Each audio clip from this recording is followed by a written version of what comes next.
Hey guys, welcome back to the WODdoc Project 365, episode 931. Guys, if you're following along on YouTube, please make sure you jump on over to WODdoc.com. Check out all the full-length videos.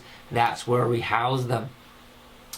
Still, as you can tell, my voice hasn't gotten much better from yesterday. Feel a little better and still trying to trudge on with our Project 365, where we put out a video every single day.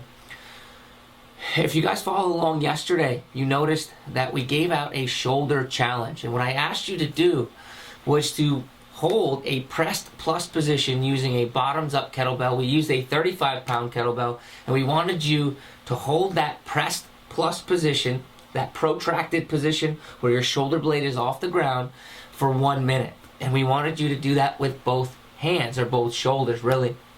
Now, if you were able to do that, that was awesome. If you weren't, or if you had trouble with one side versus the other, maybe your dominant hand was easier to do it with than your non-dominant hand.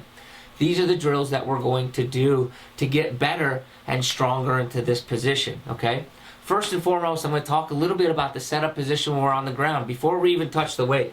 The setup position is laying back onto your back like such. And you're going to notice that I put myself in an organized position. I'm almost like I'm doing a bridge, except I'm going to tighten my core, right? So my back draws down just a little bit as I tighten my core, and I put a little pressure through my heels. Now, I'm not flattening my back. I'm just tightening everything up in right here. Am I able to do that, it's going to give me a better platform to be able to do these unilateral movements, okay? Now, after we do that, we're going to go ahead and take the kettlebell, but not in a bottoms-up position, a traditional kettlebell position. Again, drop the core down, tighten it, and we're just going to do 5 presses here, okay? I can put my arm any other place I want, but I like resting mine on my chest. Core stays tight. Keep my hand on my chest will give me the feeling, and it'll remind me to do so. I'm just going to go ahead and do 5 presses. As I do these presses, these single arm presses, I want to make sure that I'm not rocking through the torso here. I'm trying to stay nice and tight as I do so, okay? If I'm able to do that, and that seems easy for me, I can try this and do this in a bottoms up position. Not holding the bell stagnant above my head or static above my head in that bottoms up position is easier going through that movement than holding that static position for a 1 minute time period, okay? So what I'm going to do is I'm going to get to that same position that I just talked about, that nice where my torso is nice and tight, a little pressure through my heels.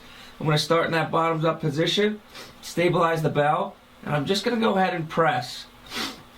Notice how this is a little bit slower. I got to concentrate a little bit harder, but no recruitment through the neck. My shoulder never raises up, and my ear and shoulder never get close together, okay? I drop the shoulder down, and my shoulder and my ear separate.